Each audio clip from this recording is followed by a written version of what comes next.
नमस्कार दोस्तों, मैं रीना आपके अपने channel Reena kitchen recipe and blogs में स्वागत करती हूँ। तो कार्तिक माह है, सबसे पवित्र महीना अगर हम 12 महीनों में से मानते हैं तो कार्तिक का महीना पहला ऐसा शुभ दिन है जो कि पूरे महीने भर इसमें काफ़ी महत्व रखते हैं। इसमें हर देवी देवताओं की पूजा की जाती है, भगवान विष्णु से लेकर शिव जी से लेकर लक्ष्मी मैया से लेकर सब तक। तो आज हम जानेंगे सोमवार की व्रत कथा कार्तिक मास की। तो एक नगर में बहुत ही धनवान साहूकार रहता था। उसके घर में धन की कमी नहीं थी, परंतु वह बहुत दुखी था क्योंकि उसके कोई पुत्र नहीं था। वह इसी चिंता में दिन रात दुखी रहता था। पुत्र की कामना के लिए वह प्रत्येक सोमवार शिव जी का व्रत और पूजन किया करता था तथा सायंकाल मंदिर जाकर शिव जी के सामने दीपक जलाया करता था।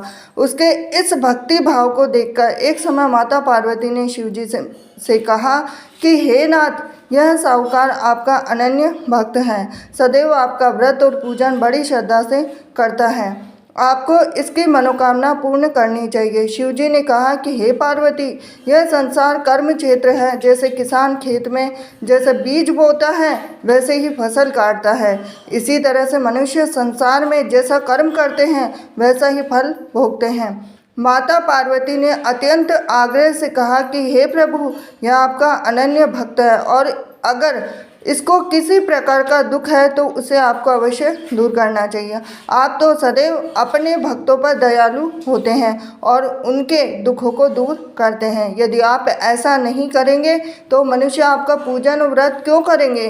तो माता पार्वती का ऐसा आग्रह देखकर शिव जी कहने लगे कि हे पार्वती, इसके कोई पुत्र नहीं है, इसकी इसी चिंता में यह अति दुखी रहता है। अब इसके भाग्य में पुत्र न होने पर मैं इसको पुत्र की प्राप्ति तो दे सकता हूँ, परंतु वह भी 12 वर्ष तक जीवित रहेगा। इसके पश्चात वह मृत्यु को प्राप्त हो जाएगा। इससे अधिक मैं इसके लिए कुछ भी नहीं कर सकता हूँ। माता पार्वती और भगवान शिव का यह वार्तालाप साहूकार सुन रहा था, तो इससे साहूकार को न तो प्रसन्नता हुई और न ही दुख हुआ। वह पूर्व के समय शिव जी का व्रत और पूजन करने लगा। अब कुछ समय के बाद में साहूकार की स्त्री गर्भवती हुई। घर में बहुत धूमधाम से खुशियाँ मनाई गई, लेकिन साहूकार के मन में तो था कि वो तो केवल 12 वर्ष तक जिंदा रहेगा, उसके बाद में उसकी कोई भी आयु नहीं थी। तो अब जब बालक 11 वर्ष का हो गया तो बालक की माता ने पिता से उसके विवाह करने की बात कही। अब साहूकार बोला कि अभी तो इसको पढ़ाई लिखाई के लिए काशी भेजो, फिर उसके बाद में इनका विवाह करेंगे। अब साहूकार ने बालक के मामा को बुलाकर उसको बहुत सारा धन देकर बालक को काशी पढ़ने भेज दिया। अब रास्ते में जावे तो यज्ञ ब्राह्मण को करावे, दक्षिणा देते हुए जावे। तो दोनों मामा भांजे यज्ञ करते हुए गए, ब्राह्मण को भोजन कराते हुए गए। अब रास्ते में एक शहर पड़ा और उस शहर के राजा की कन्या का विवाह हो रहा था, परंतु जो राजकुमार विवाह करने के लिए आया था वो तो खुद ही करना था। अब राजकुमार को देख राजकुमारी और उसके माता पिता विवाह में किसी भी प्रकार के अड़चन पैदा ना कर दे, इस वजह से उन्होंने उस सुंदर मनभावन लड़के को देखा तो उनके मन में विचार आया कि क्यों ना इस लड़के को वर के रूप में ढूंढ लिया जाए। तो ऐसे मन में विचार करके राजकुमार के पिता ने उस लड़के और उसके मामा से बात कर ली। अब दोनों राजी हो गए। दूल्हे का वेश बनाकर उनको कपड़े पहनाकर घोड़ी पर बिठा दिया। अब कन्या के द्वार पे पहुंचे तो सभी कार्य उनकी प्रसन्नता से पूर्ण हो गए।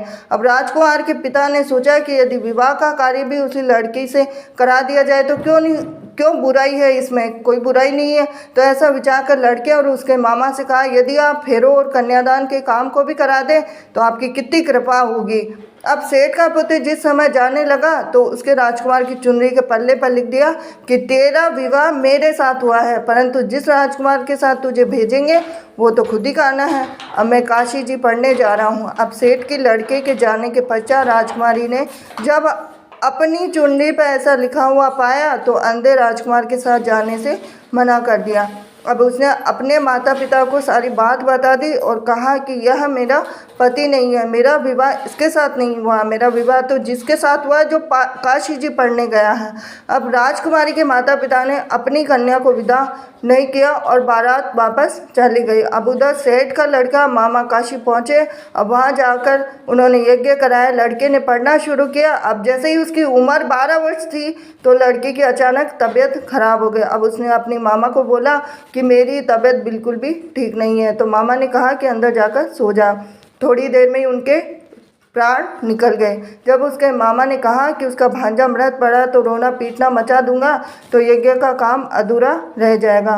अब यज्ञ का कार्य जैसे ही समाप्त हुआ तो सबने रोना पीटना शुरू कर दिया। अब उधर से माता पार्वती और शिव जी जा रहे थे। जब उन्होंने ज़ोर ज़ोर से रोने की आवाज़ सुनी तो पार्वती जी कहने लगे कि हे नाथ, कोई दुखिया रो रहा है, इसके कष्ट को दूर कीजिए। जब शिव पार्वती वहाँ पहुँचे तो उन्होंने पाया कि वहाँ एक लड़का था, उसको आपने वरदान से उत्पन्न हुआ है। तो शिव जी ने कहा कि हे पार्वती, इसकी आयु इतनी ही थी, वह भोग चुका है। तो पार्वती जी ने कहा कि हे नाथ, इस बालक को और आयु दे दो, नहीं तो इसका माता पिता तड़प तड़प कर ही मर जाएंगे। माता पार्वती के बार बार आग्रह करने पर शिव जी ने उसको जीवन का वरदान दिया। शिव जी की कृपा से उसका लड़का जीवित हो गया। अब इसके बाद में माता पार्वती कैलाश पर्वत चले गए। शिक्षा पूर्ण होने पर जब लड़का और उसके मामा यज्ञ करते हुए ब्राह्मणों को भोजन कराते हुए दक्षिणा देते हुए घर की ओर चले तो रास्ते में उसी शहर में आए और जहाँ उस लड़के का वहाँ की राजकुमारी से विवाह हो रहा था, वहाँ जाकर उन्होंने यज्ञ प्रारंभ किया। लड़के के ससुर जी आए, राजा ने उनको पहचान लिया, महल में ले जाकर उनकी आव भगत की, जैसे दास दासियाँ सहित आदर पूर्वक अपनी राजकुमारी और जवाई को विदा दिया। वहां से विदा होकर सेठ का लड़का अपने मामा और पत्नी सहित उसी तरह यज्ञ कराते हुए ब्राह्मणों को भोज कराते हुए दक्षिणा देते हुए अपने घर के लिए चले गए। घर जाकर लड़की ने अपने माता पिता को सारी बात बताई। इससे वे बहुत ही प्रसन्न हुए। शिव पार्वती, जैसे आपने सेठ और उसके परिवार को दिया वैसे सभी को देना। सोमवार व्रत कथा कहने सुनने हुकारा देने वालों को सबको देना। ये थी आज की सोमवार की व्रत कथा।